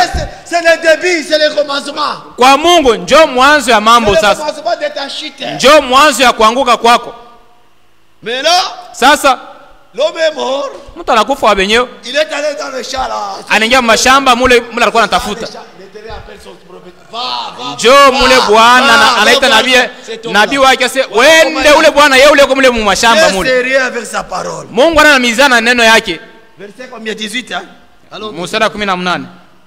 lève-toi, descends au devant d'Akab, le roi d'Israël, à Wende Samarie. shimama wende mbele ya mfalme Le voilà Akab. dans la ville de Naboth, Ye ule mu mashamba ya Naboth. où il est descendu pour prendre possession. Asha kuingia mule njae abebe ile bulongo kwa yake. Tu lui diras, Umwambie hivi. ainsi parle l'Éternel. Bwana wa milele anasema hivi. N'est-ce pas un assassin? Ye ule weye hauna muuaji. Pourquoi on a dit un assassin? Jeni banasema hauna muuaji. Pourquoi on a dit un assassin? Jeni banasema ashina muuaji. Il a tué qui? Njoo asha kuuisha Naboth. Encore un voleur. Tena ni mwizi. Pourquoi un voleur? Jeni ni mwizi. Anaiba mashamba benyewe. Dieu nous connaît, frère. Mungu anatucha Tu ne peux mzuri. pas te cacher devant Dieu. Hawezi kufichama mbele ya Mungu. Il voit. Ile yote unafanya unaona. Il est dans Eko na mwambia sema yeye ule mashamba benyewe ni mwizi. voleur. Ni mwizi muuaji. C'est ça. Et tu lui diras, Na utamwambia hivi. ainsi parle l'Éternel. Bwana anasema hivi. Au lieu même où les chiens ont léché le sang de Naboth, Fwashile baimbo balilambula damu ya Naboth. les chiens lécheront aussi ton propre sang. Njoo fwashile baimbo batalambula na wewe yako damu. La convoitise n'est pas bonne. La convoitise n'est pas bonne. Tamana kitu kizuri. N'est pas bonne. Regarde là où ça lui a mené. Ona kile kule nampeleka. Akab dit à Élie, Akaba akamwambia Elia, m'as-tu trouvé mon ennemi? wewe unaniona mimi kwa adui wako? Élie est un prophète de Dieu. Elia nabii wa Mungu. Akab, roi d'Israël. Akab mfalme wa Israeli. Qui doit craindre qui? Nani atongopa nani pale? Qui doit craindre qui ici? Wakongopana mwingine ni nani? Ici c'est le roi. Huyu yonje mfalme. Ici c'est le prophète. Hapa njo nabii anatoka kwa Mungu. Frère, il craignait les hommes de Dieu vraiment. Balianza kungopaka watumishi wa Mungu. Verset combien? 20 hein? 12 mstari yake. Akab dit à Élie, Akaba akamwambia Elia, m'as-tu trouvé mon ennemi? wewe unaniona mie niko adui? Et il répondit, Na akajibu, je t'ai trouvé parce que tu t'es vendu pour faire ce qui est mal aux yeux de l'Éternel. asema mimi nakuona wewe uko adui. Njoo unajiujisha mkufanya kibaya kwa macho ya Bwana. Tu t'es vendu. Ushakuriujisha wewe. Voici, Ona, je vais faire venir le malheur. Mintaitisha ole. Je te balayerai. Itakukolopa. Miye. Je te balayerai. Mintakukolopa. Je t'exprimerai. Mintakuharibu. Quiconque appartient à Akab, Ule ote eko kwa Akab. c'est lui qui est esclave Akwe mutumwa. et c'est lui qui est libre en Israël. Au akwe huru mu Israeli. Et je rendrai ta maison semblable à la maison de Jéroboam. Mintafanya nyumba yako ifanane na nyumba ya Jeroboam. Oui, parce que tu m'as irrité Njoo unanishirikisha et que tu as fait pécher Israël. na unafanya Israeli anguke muzambi. L'Éternel parle aussi sur Jézabel. Bwana na yeko nasema tena hivi njoo ya Jezabel. Et il dit, Na nasema les chiens baimbwa mangeront Jézabel batamkuria Jezabel près du Ramar à Zigzag. Dieu karibu na Tamar ku Jezreel. Verset 25. 25. Il n'y eut personne qui se soit vendu comme Akab pour faire ce qui est mal aux yeux de l'Éternel. Akuya kuyaka mutu ata moya ula shakuriujishaka njoo kufanya bibaya kwa macho ya Bwana sa Jezabel. C'est ça, comme Akab. Et ça Akab. Et Jézabel, sa femme, l'y excitait. Na Jezabel bibi yake eko na musukuma paka kububaya. Frère, sœur, badada tapendwa nduku. Elle est aussi, la Bible aussi c'est ton aide semblable. Bibi yako Biblia inamwita sema ni msaidizi wa kukufanana. Elle aussi a le droit de te ramener si tu marches à gauche. Na ye eko na ruhusa ya kukuonesha sema unakotola rudia munjia hiyo hii. La femme a le droit de te ramener avec la parole. Bibi yako na eko na ruhusa ya kukurudisha na neno munjia. Avec la parole, tu as le droit aussi de la ramener. Na we na neno uko na ruhusa kumrudisha na neno. Amen. Amen. Maintenant cette femme, ça c'est une mauvaise femme, une mauvaise Sasa, femme, une mauvaise huyu femme. bibi mubaya sana huyu. C'est elle qui a Dieu a vu. Mungu anaona. T'a excité. Bibi yako naye njoo kusukuma kwa ile mabaya. Ça Dieu n'a pas voulu. Ile Mungu ashikufurahi nayo. Verset 25 hein, 25 voilà verset 25. 25 sasa. OK, bon. Et il a agi de la manière la plus abominable. Njoo alitenda munamna ya mubaya sana. En allant auprès des idoles, mukwenda kumasanamu, comme le faisaient les Amoréens que le Seigneur chassa devant les enfants d'Israël. Njoo muinamu na hii Bwana alifukuzaka bakaji ba Amori. Vous avez suivi? Mnafuata vile? Il a fait ce qui est mauvais. Alifanya bibaya. Et Dieu a envoyé son prophète. Mungu anamtumia nabii wake. Avec des punitions na malaana na vile vyote. Akab quand il a appris ça. Pala alipata ile mambo sasa. Il a vu anaona sema pana. Il ne s'est pas orgueilleux. Ashikuvuma. Ashikwanza kupanza mabeka sema mimi niko mfalme wewe unafika kucheza. Ale bamba yeye tia gereza hapana. Comme il a dit ça. Hivi anasema hivi. Paka hivi anasema bitafika. Écoutez. Shikieni. Écoutez. Verset combien? 27. Après avoir entendu les paroles d'Élie, kisha kushikia maneno ya Elia, voilà la réaction d'Akab. Muone namna Elia alifanya. Prenez ce qu'on a lu là. Mubebe ile tulisoma. Isaïe 57. Isaya 57. Je suis un Dieu, je demeure dans les lieux très élevés, dans la niko Mungu ninaikala pa fashi pa yulu kabisa. Mais sur la terre. Lakini pa dunia. Je suis avec celui qui a un cœur contrit. Niko na ule mwenye kwa na moyo yenye kuvunjika na kuugua. Après avoir entendu kisha kusikia les paroles d'Élie, Akab déchira ses vêtements. Akaba kapasula manguo yake. Il mit un sac sur son corps. Akavora mifuko. Il gêna. Akafunga chakula. Il couchait avec ses sacs. Alikuwa analala na ile mifuko. Il a vu non, ça devient compliqué. Ase binakuwa nguvu. Il marchait lentement. Alikuwa anatembea kwa upole. Eko na tembea na upole. Mwenye kuvunjika. Qui s'est vendu, regarde. Akabusha kujujisha. Mungu anangarishisha.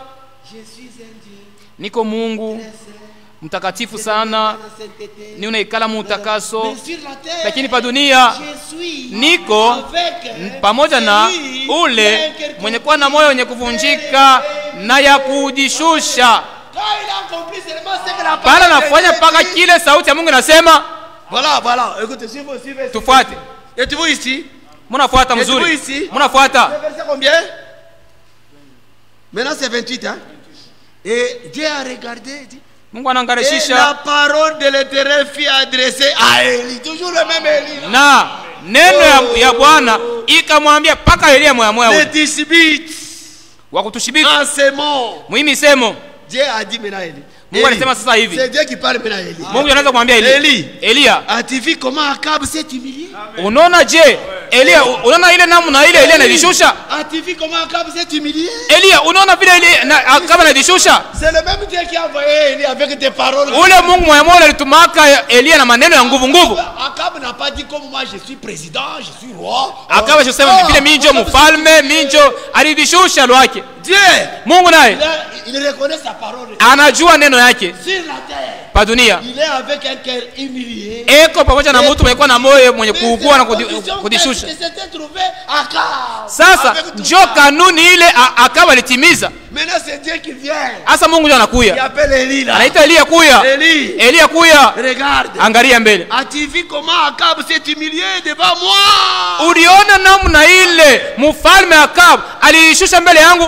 Parce qu'il s'est humilié devant moi, Vile anajishusha mbele yangu, je ne ferai pas venir le malheur pendant sa vie. ile malaana milisema ile haitafika wakati yako mzima. Amen. Vous n'êtes pas ici, je Amuna hapa. Vous avez suivi? Munafuata. À cause de cette dont le cœur contrit. Vile iko na moyo wa kujishusha, Je ne ferai pas encore. Dieu s'est repenti. Dieu a changé. Mungu anabadilisha mambo. Il a changé. Anabadilisha. Il a. Êtes-vous ici? Muko hapa. N'est-ce pas? Il a changé. Yeye anabadilisha hapa. Pendant sa vie. Mu maisha yake. Ça sera pendant la vie de son fils. Itakuwa ni wakati ile mtoto wake mwanaume atakuwa mzima. Je ferai venir le malheur sur sa maison. Njoo hii malaana mimi nitangaza hii. Njoo itafika mnyumba yake sasa. Un cœur contrit, Moyo ya kujishusha na ya kunyenyekeza. Mungu anapendaga ile moyo. si votre péché, Kama zambi yenu rouge comme de la cramoisi, iko nyekundu avec un cœur saa contrit, Dieu va le rendre blanc. na comme la moyo wa neige. kujishusha Mungu ataitakasa, itakuwa nyeupe kama theluji. Aïe, aïe, aïe, aïe, aïe, aïe. Vous connaissez encore l'histoire de Jonas. Mnajua tena mambo ya Yona. Nive un pays là, péché sur péché. Ni nawe ilikuwa ni muji ilikuwa zambi tele. Dédié à Jonas. Mungu anambia Yona, Nive c'est un pays de païens. njoo ni nawe ni inchi ya baba mataifa. Va, Wende kule. va leur dire Ubambie hivi. que je vais le détruire. Mimi nitabaua wote. Lui dit, Yasema toi le wewe détruire. mubaue wewe Je Mungu. te connais très Mimi bien. nakujua mzuri wewe Mungu vile Un Dieu unakalaka. compatissant. Unalaka paka na buluma saa yote, upaka na rehema. Riche en bonté. Wewe na rehema tele, Toi tu te répands una kasirani. toi tu te Kama mtu analomba buluma unamshikia. Jonas lui Yona ye voulait la mort de Ninive. alipendaka bale bakaji bakuninawe bakufwe bale bantu bale bapagano bakufwe. N'est-ce pas, ils ont fait le mal. Bo shibana kosi. Tu vois là, Ubaue tu kuishie pale. Ubaue tu lwako. moi j'ai dit un mauvais serviteur. Mimi nasema kila wakati sema Yona alikuwa mtumishi wa makari. Ils étaient jaloux avec leur Dieu. Israël ici. Israeli huyo Ils étaient très jaloux avec eux. alikuwa na bwivu na Mungu wake. Bwana wa majeshi. Moi je ne parle pas là-bas. Mimi nakataa stenda. Ils ont péché. Tu vois les éléments, tu vois. Bo banafanya nini zambi? Ubaue lwako tu kuishie Dieu, pale. il est Dieu de sa parole. Mungu yeye ni Mungu wa sauti yake. Dieu ne peut pas te tuer Hawezi kukua sans l'avertissement. bila kukalamusha. Mbele kuna kukalamusha. Mais Jonas a dit Yona anaangalia sema wewe Mungu mimi nakujua mzuri. Jonas, on n'a pas le temps. Hatuna masaa kuvisoma. Tunasema tu bure mnajua hii mambo. Il dit allez pas. Jonas dit Yona sema mimi niende kule kuninawe. tu verras si moi je serai. Wewe utaona kama mimi nitafika mimi kuninawe kule unasema. Kuninawe ni huko. Prends le bateau vers Tarsis. Yeye anaanza kwenda Tarsis kule ngambo. Dieu, Mungu si seulement il t'a pointé, c'est avec toi que je ferai cette histoire. kama asha kukushonta C'est kidole asema ni seulement paka toi wewe ndio nitafanya na wewe que tu mambo, montes, que tu descendes. upande ushuke, Même dans ton tête, ta tête dit là. ta tête dit- hata mukichwa nguvu yako muli. Dieu fera aussi des miracles et tout d'autres miracles. Mungu ye atafanyia muujiza mule mkichwa nguvu yako Tu muli. n'es pas plus fort que Dieu, toi. Hauna na nguvu kumshindia Mungu. Et il commençait à aller là-bas. Anaanza kwenda kule kutarsis, Bateau vers Tarsis. Père. eko anauza nani tikia ya kwenda kutarsis. Allez, Dieu, j'ai fui. Un homme qui Mungu fuit mimi la nakukimbia, mimi nenda. Allez, j'ai fui. Mimi nakimbia Mungu. Wewe Mungu kule hata mara moja. Bale upagana. Wewe baua wako kuishia pale. Mungu wewe uwa wako. C'est ce qu'il voulait tuer. Wewe uwa tu. Tu veux que moi j'aille? Moi, tuer. Ah, mimi sitenda kule wewe baue tu. Bobe nyinyi bapagana ba mataifa wewe baue wako. Par là-bas, Dieu commence à compliquer. Anaanza kwenda kule, Mungu anatenkesha bato yabo kule. Toute la cargaison, on a jeté dans le... Bifurushi vyote banatupa mumai. Que chacun prie son Dieu. Les gens Kila mtu aombe Mungu wake. L'homme a compliqué ici. Mtu anaangalia sema hii mambo ni yangu C'est sasa moi ni le nyangareni. deuil de tous ces Hapa ni minjo mwenye vyote hivi. Moi le désordre. Hii c'est moi, vyote, c'est hii moi. fujo nafika ni mie. Ok. Il est allé se cacher dormir. Anaenda mule chini anaenda kafuchama na lala. Tout le monde agité. Batu bote kayumba yumba. Une seule personne qui était calme dans ce bateau, c'était lui. Mtu moyo ko salama tu ni paka ye moyo. C'est pourquoi, Njoo pale. conseil, Shauri. ne t'associe pas Hapana kuungana. avec quelqu'un qui a des problèmes avec Dieu. Wewe Hey! hapana Si vous kuungana na ule associez mtu avec quelqu'un qui a des ashakosana na problèmes Mungu. avec Dieu, ça ne marchera pas. Kama Ça ne marchera pas. kama unaungana na mtu mwenye kukosana na Mungu Vous abitendelea. avez des problèmes avec Dieu. Eko na mambo na Mungu ashakosana naye. Les innocents avec leurs marchandises. Batu basho na mambo banachombea amo. Maintenant on vient. Asa banakuya. Asa wewe nikuje hapa. Wewe unatokea wapi? D'où viens-tu? Wewe unaua wapi wewe? Quel est ton Dieu? Mungu wako ni nani? Tu vas où? Unaenda wapi? L'homme regarde. Mtu anabangalia Tout ce qui vous arrive ici, hivi yote vinimfikia hivi. c'est moi. Mimi njo mwenye mambo Je yote sais hivi. que la main de Dieu est sur moi. Mimi naweza mkono ya Bwana Maintenant, iko pa qu'est-ce que mkongo nous yangu. allons faire pour que Asa la hapa paix? kumbi tufanye je tupone salama ikuye. Aidez-moi seulement. Mie mambo ni muniwewe tu mie. Dans l'eau. Munitupe mumai tu. Serez calme. Njo mtapata salama. Il commence à trembler. Bana tetemeka boka. Seigneur, maintenant il Bwana. faut prier, parler à Dieu. Sasa. Voilà, ne nous fais pas. Banaanza kuomba Mungu, Mungu situshirikie lwetu yenye na sisi tumutupe mumai. On a pris la personne Barabia muntu avec son sac. na sakoshi yake. Banamtupa mumai. Oh, toi tu n'as pas la capacité de fuir Dieu, toi. Wewe hauna na nguvu ya kumkimbia Mungu. Tu ne peux pas l'échapper. Hawezi kumkimbia Mungu. Tu penses le fuir, Unaweza kumkimbia Dieu crée encore transport souterrain. Mungu. Transport souterrain. Mungu analeta tena transport ya mumai. Dieu parle au poisson. Mungu anaambia samaki. Prends-moi cette part pendant qu'il va. Pale eko na kuna mai, pale eko na kuna mai. Eko na waya waya. Poisson vient. Oh. Wewe samaki une ndebe ule bwana ule. Avalez. Samaki anakuya anabeba. Direction. Twende naye wapi paku ni nawe? Nini? Paku ni nawe kule. Dans le ventre du poisson. Ndani ya samaki ndani ya ule samaki. C'est agenouillé. Mtu anapiga magoti. Écoutez sa prière. Shikieni maombi yake. Seigneur. Bwana, Je sais que mimi najua kwamba mes yeux macho yangu verront ton temple. itaona hekalu yako.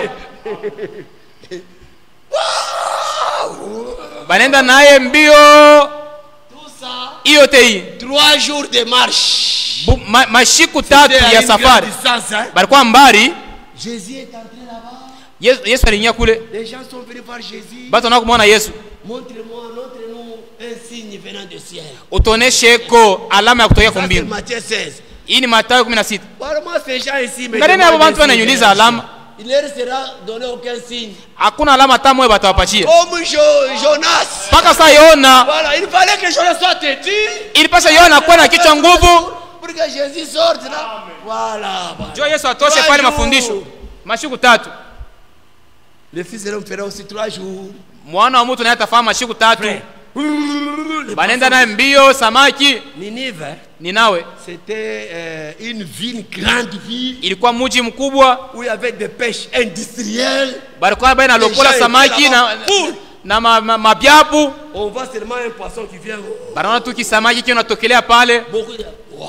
Kinafungula kinywa wa. Ouvre comme ça. Nafungula lo kinywa. L'homme sort. Mtu anatoka hamo. Jonas regarde. Yona anaangalia kule. Sois le bienvenu à Ninive. Karibu kuninawe. Sois le bienvenu à Ninive. Karibu kuninawe. Maintenant frère. Asa bandu. Mettez-vous à la place. Muwaze mbele muleke pafuashi ya Yona. À la rivière là. Moye muko kumutoni. Nombreux. Ba mingi. Vous avez vu? Munaona ile mambo inafika. Samaki munene. Anakuya. Qui sont réunis. Anatapika mtu mwanaume. Jonas s'est dit ceci. Njo anashimama anaanza kusema hivi. Comme Dieu m'a fait ça. Hivi Mungu ananitendea hiki kitendo. Je ne vais pas donner les secrets. Mimi sitabonesha ile mambo ya siri. Siri ni nini? Repentez-vous. Mutubu. Repentez-vous et convertissez-vous. Dieu.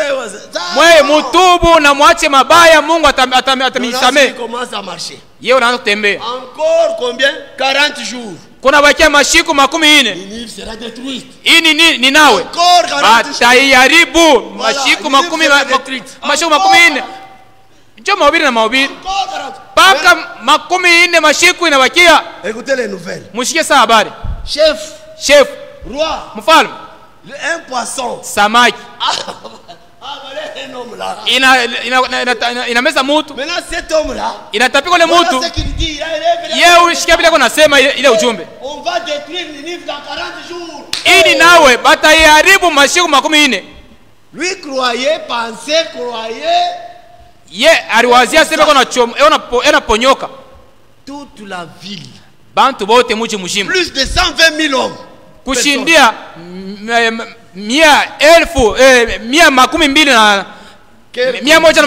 Quel country? Moyo yenye kuvunjika, yenye kuugua. Ils ont dit non. Aseme hapana. Faisons ceci. Tufanye kumbivi. Tout le monde. Kila mtu. Pas de nourriture. Hakuna kuria. Même les bébés. Hata bebe wa kumashiba. Dans 40 jours on sera plus. Juu kama mashiku 40 hatutakufa. Tutaka kunyonya, hakuna kunyonya. Portez des sacs. Muvaleli bote mifuko. Mettez-vous sur la sac. Muikale pa maivu. Peut-être. Qui saa zingine? Shikiani watasema. Qui sait si? Nani anajua kama? Nani anajua kama? Mungu mkuona hivi atakutonea kwa huruma. Na anenda lui ye hors de la ville. Anatoka nje ya mji. Anekale kuna chunga apate habari. Maintenant là c'est la repentance. Pale kule kuna bakiani. La repentance de quel country? Ni tout le monde touché. Ni kutubu watu wote kuna lomba huruma. Mungu anabashira buluma. Mungu anabashira buluma. Maintenant voilà cet homme. Asa ngare mtu. La mort m'est préférable qu'à la vie. Asema mie ni mzuri nikufwe pale pa kuishi. C'est ce que j'avais prévenu chez nous. Hivi ndio nilikuwa nimeshakutangulia kusema. Je savais que toi Dieu. Mimi nijua wewe Mungu. Tu es compatissant. Paka na buluma. Una rehema. Hauna na kishirani kirefu. Voilà. Angalia yule mtu. Permettez-moi que je lise même qu'à partir. Unisikie unisome kwa taka loko kisha tuombe. Je vous ai pris le temps, permettez-moi. Chapitre 4. Yona sura 4. Permettez-moi seulement on lit ça. Muichike tusome kwa tufaka hii. Moi j'ai toujours aimé lire comme ça. Mimi napenda paka tunasoma. Jonas combien 4. Yona sura 4. Jonas c'est où?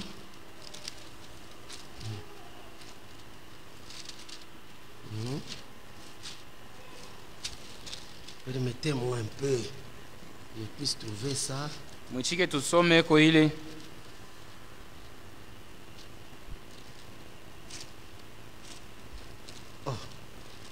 C'est où vraiment?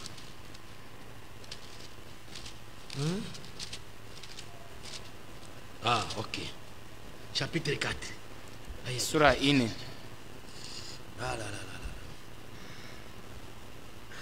Chapitre 3, verset 8. Sura 3 mstari 8. Que les hommes et les bêtes. Batu na banyama. Bon, nous lisons chapitre verset 6 même, verset 6. Mstari 6 kule. Verset 4. Mstari 4. Chapitre 3, verset 4. Jonas fit d'abord dans la ville une journée de marche. Mule mumuji Yona alitembea siku mzima.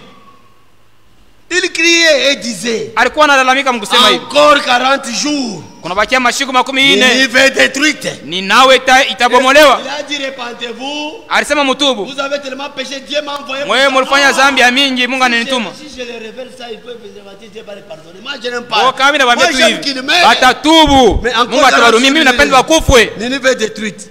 Les gens de Ninive crient à Dieu. Oh, c'est ce que lui ne voulait pas. Batu wa Ninao bakamlalamikia Mungu, yeye ashikupendake bia Ils vile. publièrent un jeûne. Bakatangaza kufunga Et chakula. se vêtir des sacs.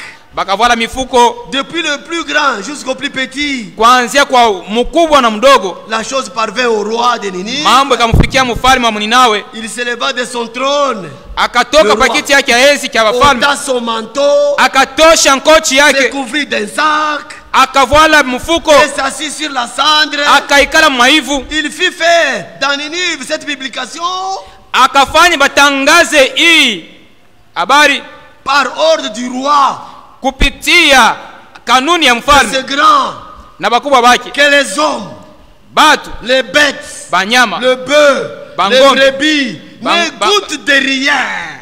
bankondo Ne goûtent de rien. bashipime kuria kintu hata kimoya. Ne pèsent point. Banyama bashikule Ne mayani, boivent point d'eau. bashikune mai. Que les hommes, Batu les bêtes soient couverts de sacs. na batu na banyama bote bavale mifuko. Qu'ils crient à Dieu.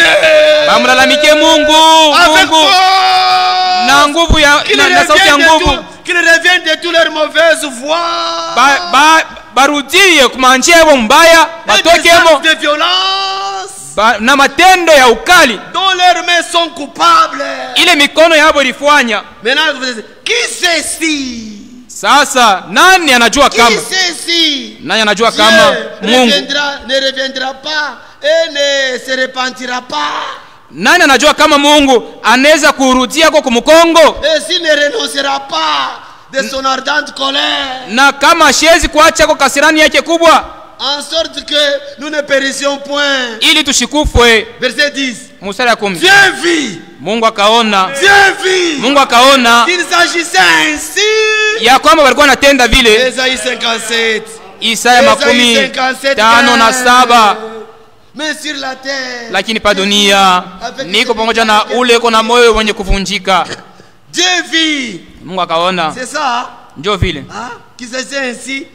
Revint de leur mauvaise voie. Mungu akaona kwamba beko natenda muina na banarudi toka manjia yao mbaya. Alors, Njoo sasa Dieu se pale repentit Mungu Dieu se akarudia repentit kumkongo du mal qu'il kububaya, avait résolu ili alikuwa alisha kupanga de leur faire ya kuwafuanshia et ne le fit. na ashikuifanye tena. Que Dieu vous bénisse. Mungu abariki. Il est le même hier, aujourd'hui, éternellement. Eko sawa sawa jana leo hata milele. Chapitre 4, terminons. Sura ya 4 tuishi C'est cool. sasa. C'est là, quand Dieu a pardonné le peuple, Pale Mungu anasamehe taifa. pour Jonas, Njoo ya Yona. Dieu, tu ne pouvais pas faire ça. We Mungu unafanya vitu ya nini? Pourquoi tu les as pas We unyue bashi Pourquoi akupasha tu les as kufanya pas vya fait? hivi. Dis-moi. Unyue kumbe. C'est là de plus fort à Jonas Yona shikufurahi na ile mambo. qu'il fit irriter. Alishirika sana. Il implora l'Éternel et il dit, Akamwomba Bwana na kusema hivi. oh Éternel, Bwana, n'est-ce pas ana njoo que je disais kile nilikuwa nasema quand j'étais encore dans mon pays? wakati nilikuwa ningariki kwetu kule. C'est ce que je voulais prévenir. Njoo ile mambo mishikupende ifike. Enfuir à Tarsis. Mukukimbia kwenda kutarsis. Car Njoo je savais mimi kasha kujua que ya kwamba tu es un Dieu uko Mungu compatissant, mwenye rehema, un Dieu Mungu miséricordieux, wa buluma, là la colère, hauna na kisirani et kirefu, chambonteur, na mwenye kwa et tu mtajiri seras mwema, pas du mal. na wewe hautawatendea vibaya. Mimi kasha kujua vile. Voilà cet homme, voilà cet homme. Angalia huyu Dieu mtu. pardonne beaucoup de gens, lui il est en colère. Mungu anarumia watu wa mingi na shirika. Maintenant, Sasa Éternel, Bwana, prends-moi. uniue bashi, uniue. Dis-moi, prends-moi. Uniue kumbe. Donc, prends-moi donc la vie. Uniue bashi. Car Njoo la mort m'est préférable ni mzuri ni kufa hata kufa à la bashi. vie. Ah. c'est là que j'ai dit cet homme n'a pas aimé. Ipa mimi nilisema huyu mtu Il faut avoir le cœur de Dieu vraiment. inapaswa kuwa na moyo wa Mungu. Jonas sorti de la ville. Na Yona katoka mumuji kwenda. Bon. Verset 9. Mstari ya 9. Dieu dit à Jonas, Mungu akamwambia Yona, tu fais bien de t'irriter. wewe ni mzuri vile unafanya À cause unashirika. du raisin, vous connaissez l'histoire. Njoo ya ile mambo ya muchi ya raisin. Il répondit, Akajibu, je fais bien. mzuri mimi De m'irriter mwenyewe. jusqu'à la mort. Mimi mwenyewe nitashirika pana kulufu. Je suis fâché jusqu'à la mort. Dieu, je suis fâché jusqu'à la mort. Mungu, mimi kishilani yangu pana kulufu mimi nashirika lwangu. Et l'Éternel dit, Njoo Bwana asema, tu as pitié du raisin. wewe unashikiriria buluma hii muchi ya raisin Coûté aucune peine. au kuitesea hata Et que tu n'as pas fait croître. au iko kumeshe Qui est né dans une nuit. hii muchi inazalika bushiku Et qui a péri dans une nuit. inakufa bushiku bumoya. Et moi, Na mie je n'aurai pas pitié sikuwezi kuonea kwa buluma de Ninive, ni nawe la grande ville muji kubwa dans laquelle se trouvent plus de 120 000 hommes mwile muji muko batu kadiri 120 ya maelfu ya batu qui ne savent pas distinguer leur droite bale abajue kushoto ni wapi, et leur gauche, kushoto ni wapi na kuume et ni wapi. les ennemis en grand nombre. Que Dieu vous bénisse. Amen. Jonas et Dieu se sont séparés en quai de passants. Yona na Mungu banachana pasio kupatana. Je vous pose la question. Vous avez vu la conclusion là? Munaona vile banachana, huyu anaingililia huku anaingililia huku. Dieu ici, Jonas. Mungu Yona mubyake, Mungu mubyake. Que Dieu vous bénisse. Mungu aibariki. Mais ici, Lakini hapa Dieu, Mungu quand tu as fauté, kama unakosa tu reviens en toi-même. unarudia ndani yako Avec un mwenyewe cœur brisé contre Dieu. na roho ya De la kuhuzunika. même manière, Vile vile Dieu a pardonné à Cap. Mungu anamhurumia De la même Akabu. manière, Vile vile Mungu anamhurumia David. de la même manière, Mungu anamhurumia, Dieu a pardonné Ninive. anasamehe ni nawe jo vile Alors, vile maintenant, paka hapa sasa te pardonner atakurumia na et wewe changer ta vie. na kubadilisha maisha yako, Il peut te donner une nouvelle vie. atakupatia maisha mpya. Dieu vous bénisse. Mungu aibariki. Mettez-vous debout. frère Usimame Bonnet. yulu. Frère Bonnet. Il compte un soldat. Ah, oui.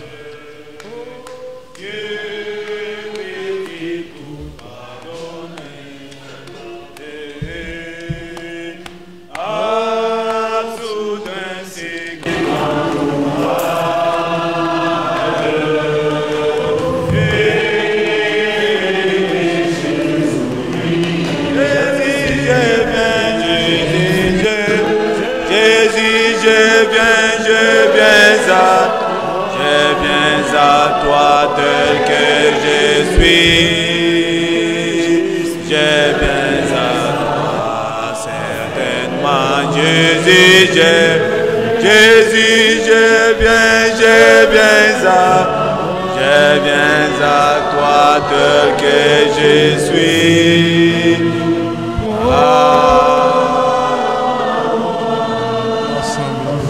Pamoja toi.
sommes infiniment reconnaissants ce soir Tunakushukuru magharibi pour ton amour. Pour ton amour, juu ya mapendo yako, car tu es un Dieu compatissant, juu kwa kuwa unayanaka un huruma. Dieu miséricordieux. Uko Bwana wa rehema, Tu es toujours près des cœurs qui est contrit. uko karibu na moyo Tu ile es près d'une nyabulika, âme qui est dans l'abattoir. ile nafsi yenyewe kuna mkupiga piga, Tu ne lasses de pardonner. auache kweli kusamehe. Il n'y a pas de Dieu semblable à toi. Hakuna Mungu kama wewe. Ce soir, nous te disons merci. Magharibi tunasema asante. Oh Seigneur, tu connais notre état. Bwana, unajua Tu connais notre état, tu connais notre condition, unajua Seigneur. hali tuko nayo na kile kinyewe kinatu, C'est pourquoi tu nous parles de la sorte. na njoo kama natusemea mwinamna. Accorde à chacun de nous Upatie kila mmoja wetu un cœur repentant. nafsi yenye kutubu, Loin de nous, Seigneur, la résistance. mbali na shie kupinganishwa. Nous voulons qu'à tout moment de notre vie, Tunapenda wakati wote Bwana, toutes les fois que tu nous condamnes par ta parole, wakati unatuhukumu kupitia neno lako, qu'à genoux nous puissions nous repentir mupika magoti tupate de tout kutubu notre cœur, kwa moyo wetu wote, car toi tu es près de nous. kwa kuwa uko karibu yetu. Oui, la repentance arrête ta colère. Ndiyo, kutubu kunasimamisha La kasirani yako, repentance change ta décision. kutubu kunabadilishaka mipango yako. Apprends-nous, Seigneur, à te craindre. Bwana, utufundishe kisha kuogopa, Sois loué, sois exalté. upewe sifa na ushangiliwe. Bénis ces paroles en nous. Ubariki maneno ndani ya mioyo yetu, Bénis ton serviteur qui a parlé. bariki mtumishi wako Bénis ton unayetusemezea peuple naye. qui a reçu ces paroles dans la foi. Ubariki kila nafsi yenye ilipokea neno lako Accorde kwa à imani. chacun de nous un cœur repentant. Upatie kila Seigneur. mmoja roho ya kutubu. Maintenant que nous voulons quitter ces lieux, Tunatafuta kutoka saa mahali hapa, va avec chacun de nous. uende na kila sur le mmoja chemin. wetu, Que ces paroles portent de fruits pour hii maneno l'éternité. ipate kutoa matunda ndani yetu. Merci Seigneur pour tout.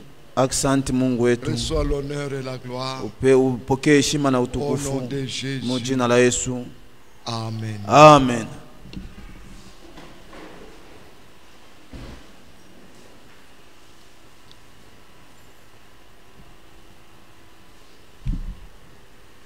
Que le nom de notre Dieu soit loué. Jina la Mungu wetu ipate kusifiwa. Qu'il bénisse son serviteur. Abariki mtumishi wake, Qu'il vous bénisse chacun de vous. abariki kila mmoja wetu. Nous sommes arrivés à la fin du service. Tunafika mwisho wa kazi. Il y a nos bien-aimés qui étaient en ligne. Kulikuwa banduku balikuwa mu mitandao, Frère Stone Chimanga. Frère Stone Chimanga. ndugu Stone Chimanga, Frère Ariel Kabenga. Ariel Kubenga, Notre frère Isaac Mukoma. ndugu yetu Isaac Mkoma, La sœur Patricia Monga. dada yetu Patricia Monga, Ils étaient en ligne et vous saluez tous au nom du Seigneur Jésus. balikuwa ku mitandao banatusalimia mu jina la Bwana. Nous sommes arrivés à la fin. Nous nous excusons pour le retard, mais c'était nécessaire. Tunafika hata tunabeba wakati, Je lakini crois ilikuwa que stahili. chaque âme a été consolée. Nafsi imefarijiwa. Que Dieu bénisse encore une fois son serviteur. Mungu apate mbaki mtumishi Allons wake. tous dans la joie Tuende shibote musalama ya et Bwana dans la paix. na musalama. Si telle est la volonté du Seigneur, Kama ni mapenzi ya Mungu, nous allons encore nous retrouver vendredi par sa grâce. tutakutana siku ya tano kwa neema yake. On va chanter et nous sortons.